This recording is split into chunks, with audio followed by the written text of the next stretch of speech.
present a case of late infantile metachromatic leukodystrophy. A 2.5-year-old boy was presented to the OPD with regression of attained milestones since 1 year.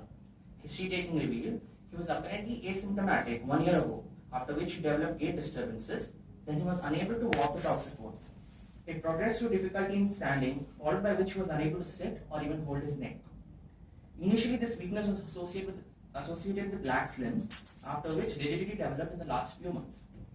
As the disease progressed, he was unable to speak disyllables first, followed by monosyllables, and lastly, he can't even now chew or swallow the food. He is a second male child from a second-degree consanguineous marriage. Developmental landmarks were normal up to 1.5 years of age, after which they regressed. He is on a liquid diet since the past 6 months. General examination and other systemic examinations are normal. CNS examinations revealed in undercranial nerves the eye movements were normal, but he has a weak smile, mastication, deglutition are impaired, and no other sensory anomaly seen. Motor examination showed in both the upper and lower limbs, tone was increased, power was decreased 2/5, deep tendon reflexes were 3+, that is more brisk than average. Babinski was outgoing positive on both the sides. The routine investigations were normal. Special investigations like urine for metachromatic granules was done, which with boriatic acid skip stain, which came out positive. Fundus examination revealed no cherry red spots. Next, MRI was done, which revealed periventricular white matter hyperintensities with typhoid pattern. Next, MRS was advised, after which came out with increased choline peak and decreased N-acetyl aspartate peak. MRI and MRS findings were suggestive of metachromatic leukodystrophy. Now coming to the differential diagnosis. No cherry red spots at the macula and presentation at 1.5 years, that is like way later than 3 to 6 months, we can eliminate first Tay-Sachs disease and Krabs leukodystrophy. The decreased N-acetyl aspartate peak eliminates Kahneman's disease and Parize's-Musbacher brain sclerosis. No progressive macrocephaly, no frontal predominance on the MRI, eliminates infantile Alexander's disease. As there were no signs and symptoms with adrenal insufficiency and the symptoms developed at 1.5 years and very much before than 4 years of age, adrenoleukodystrophy was also eliminated. Coming to a diagnosis of late infantile metachromatic leukodystrophy. Management.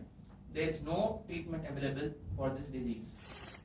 We can only manage it symptomatically with paracetamol, which was given for the mild pain, baclofen for the spasticity, and vitamin and zinc supplements for his nutrition.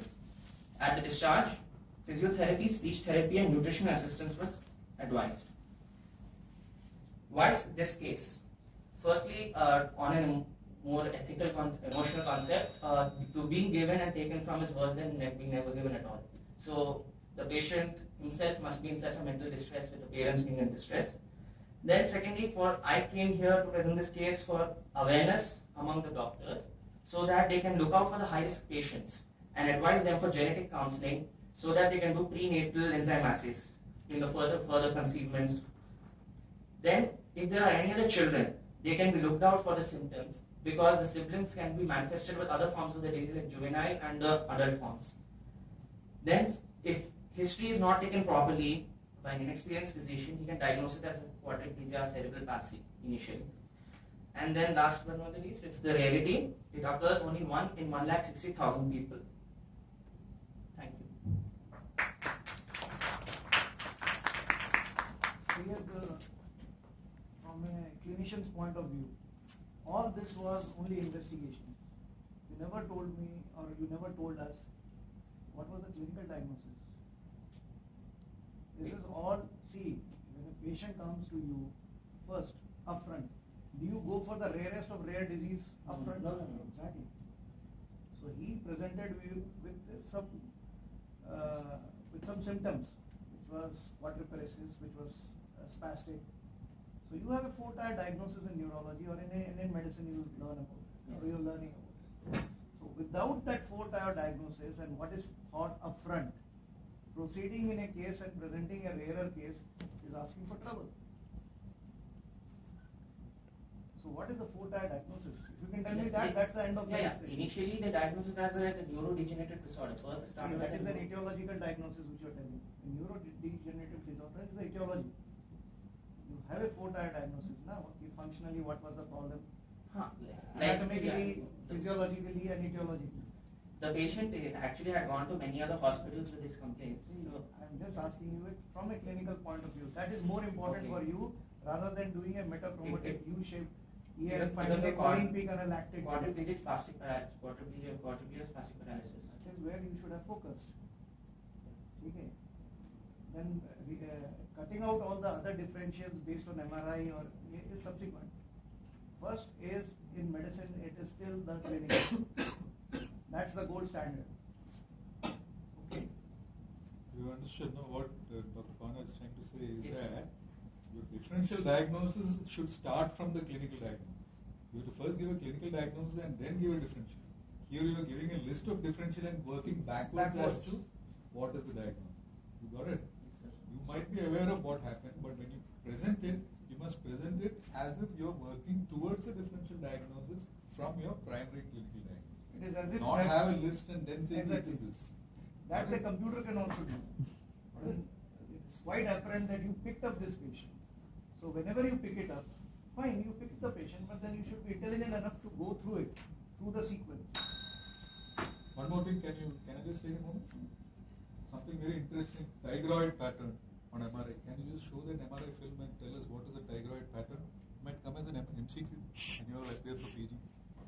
Right? So just tell us where is the tigroid pattern. Acha, can you tell me which is the sequence of MRI? You know the sequences of MRI? When you project a film, or you just That is why I am asking you this Huh. question. You just went through the slide. You didn't even show this for even probably half a second. Time. So you should have shown it.